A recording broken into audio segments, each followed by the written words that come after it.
NDTV के इस खास कार्यक्रम में आप सभी का बहुत स्वागत है। आपके साथ मैं हूं दीपिका। आज हम गोरखपुर, जो उत्तर प्रदेश की शान है, ये वही गोरखपुर है जो योगी आदित्यनाथ की कर्मभूमि है। गोरखपुर की पहचान अलग अलग क्षेत्रों में इन दिनों हम देख रहे हैं और एक पहचान गोरखपुर की गैलेंट ग्रुप से भी है। गैलेंट ग्रुप ने मजबूती और विश्वास के साथ सफलता की इबारत लिखी है और इस वक्त हमारे साथ गैलेंट ग्रुप के सीएमडी चंद्रप्रकाश अग्रवाल जी हमारे साथ मौजूद है। सर, बहुत बहुत स्वागत और धन्यवाद हमें समय देने के लिए। Thank you Deepika ji. गोरखपुर से लेकर गुजरात के कच्छ तक सफलता की ये जर्नी और उसके पीछे की संघर्ष की कहानी आप ही की जुबानी हम जानना चाहेंगे। देखिए, गोरखपुर जो है 80 के दशक में कुछ अन्य कारणों से जाना जाता था। एक तरह से हम कहें तो इसकी छवि बहुत अच्छी नहीं थी जी। उस समय जब मैं पढ़ लिख करके बिजनेस में आया, हमारे बैकग्राउंड में बिजनेस एक्टिविटी होती थी, तो ट्रेडिंग एक्टिविटी में हमारा मन नहीं लगा, तो हमने कुछ मैन्युफैक्चरिंग एक्टिविटी में ट्राई करने का सोचा। डे वन से एक साइकोलॉजी दिमाग में ज़रूर थी कि हम गोरखपुर में पैदा हुए हैं जी और हमें जो कुछ करना है यहीं करना है। तो छोटी सी एक हमने यूनिट लगाई उस समय, जिसमें कैपिटल इन्वेस्टमेंट 1 लाख था और टोटल कैपिटल इन्वेस्टमेंट यूनिट में 5 लाख था, बाकी लोन वगैरह था। फिर एक एम्बिशन क्रिएट हुआ कि साहब किसी तरह से अगर 1 करोड़ की यूनिट पूरे लाइफ में हम लगा सकें तो ये हमारे लिए लाइफ टाइम अचीवमेंट होगा। और उस दिशा में 1988 में हमने एक फ्लोर मिल के लिए प्लान किया और वो 89 में ऑपरेटिव हो गई। 83 में जब से हमने काम शुरू किया था, 83-84 में, और आज 40 साल बीतने के बाद भी यूनिट्स में एक्सपेंशन, डाइवर्सिफिकेशन, नई यूनिट्स का लगना, ये कार्य निरंतर जारी है और आने वाले दिनों में भी जारी रहेगा। बिल्कुल सर, आपकी कोशिश का, आपकी मेहनत का ही नतीजा है कि आज गैलेंट ग्रुप अलग अलग सेक्टर में आप लोगों का डंका बज रहा है। रियल एस्टेट की बात की जाए, सरिया और अलग अलग सेक्टर में किस तरीके से सर ये विकास की इबारत आप लिखते जा रहे हैं, कैसे मैनेज हो पा रहा है? देखिए, अभी मेन फोकस तो हमारा स्टील सेक्टर में ही है जी। अभी सीमेंट के लिए भी हमने एक यूनिट शुरू की है और उसके पीछे भी बेसिक ऑब्जेक्ट जो स्टील में हमारा बाई प्रोडक्ट था, फ्लाई ऐश, मेन ऑब्जेक्ट उसको लगाने का, उसको बैकवर्ड इंटीग्रेशन की तरह से ही था। और जहाँ तक रियल इस्टेट का प्रश्न है, वो हमारे लिए फोकस एरिया नहीं है जी। कुछ हमारे पास लैंड प्रॉपर्टी कंपनी में बहुत दिनों से है, कुछ लखनऊ में थी, कुछ गोरखपुर में थी, तो उनको बेसिकली हम लोग जॉइंट वेंचर में ही डेवलप कर रहे हैं। लेकिन मेन फोकस हम लोगों का मैन्युफैक्चरिंग सेक्टर में ही है और इसी में हम लोगों को आगे बढ़ने का इरादा है। बेशक मेन फोकस जो है स्टील में, लेकिन डंका हर जगह बज रहा है। चलिए सर, अब फैक्ट्री चलते हैं, वहाँ पर बातचीत करेंगे, मुआयना करेंगे किस तरीके से वहाँ पे आपके कर्मचारी काम कर रहे हैं और कैसे आगे इस यात्रा को आगे बढ़ा। बिल्कुल बिल्कुल बिल्कुल, जरूर चलते हैं।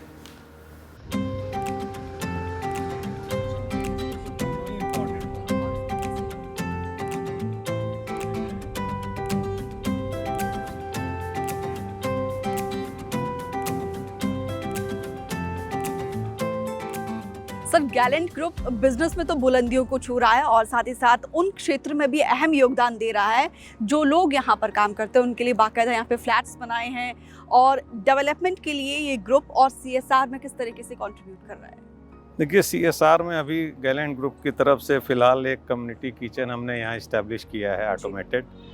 तो उसमें करीब 2000 लोगों के लिए हम फ्री फूड डिस्ट्रीब्यूशन का अरेंजमेंट कर रखे हैं, जो यहाँ शहर में 2 वैन पे जाता है।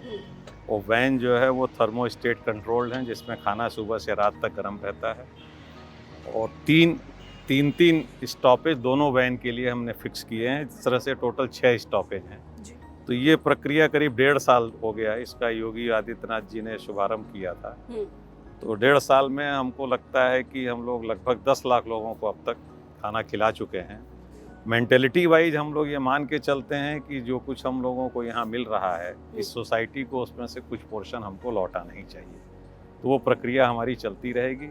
प्लस एजुकेशन के लिए लोगों को असिस्ट करना, एक धर्मशाला भी हमने यहाँ बनाई है, एक एम्स में भी हम लोग बनाने का सोच रहे हैं। जी। तो अब कुछ चीज़ें हो गई हैं, कुछ प्रक्रिया में हैं और ये हमेशा होती रहेंगी। अब चलिए सर, अब प्लांट के दूसरे हिस्से में प्लीज़ चलते हैं। प्लीज़ आइए।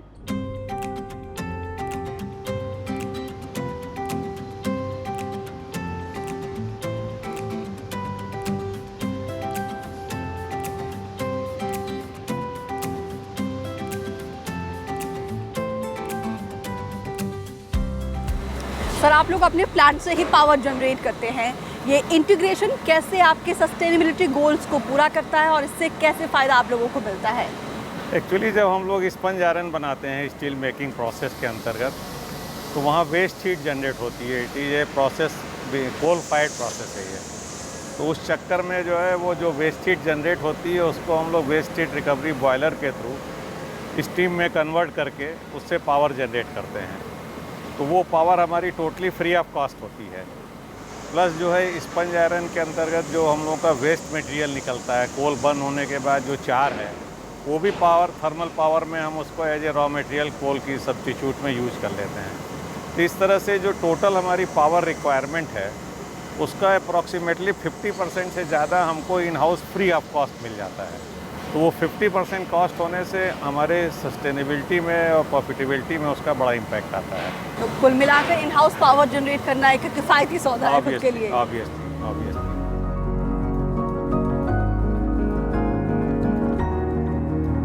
सर, ये मेरा आपसे आखिरी सवाल है क्योंकि इसके बाद चर्चा मेरी सीईओ सर के साथ है।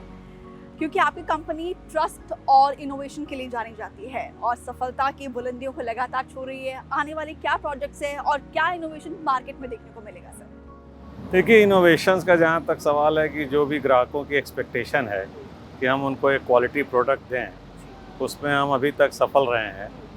और क्वालिटी का एप्रिसिएशन यहाँ तक कि आजकल सबसे ज़्यादा चर्चा में विषय है राम जन्मभूमि का जो मंदिर बना है।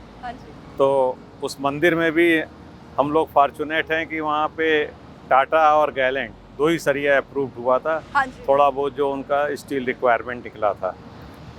और क्वालिटी में हम आश्वस्त हैं। हमारी कोशिश ये है कि हमारी रीच बढ़े, प्रोडक्शन बढ़े, उस दिशा में लगातार प्रयास हो रहा है। और इनोवेशन तो जो नई नई टेक्नोलॉजी जैसे जैसे आती है हम उसको अडॉप्ट करते रहते हैं।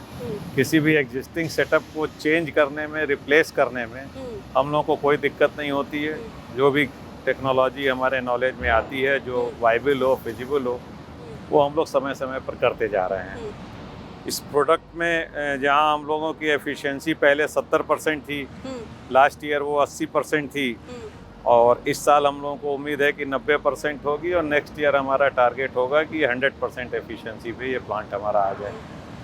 तो राम जन्मभूमि में आप लोगों को एक तरीके से सेवा का मौका मिला है, इससे बड़ा प्रमाण क्या हो सकता है? और नहीं, हमारे लिए बहुत गर्व का विषय है, खुशी का विषय है। बिल्कुल। तो सर, आने वाले प्रोजेक्ट के लिए आपको बहुत बहुत शुभकामनाएं, और हमें समय देने के लिए एक बार फिर से बहुत बहुत शुभकामनाएं। Thank you.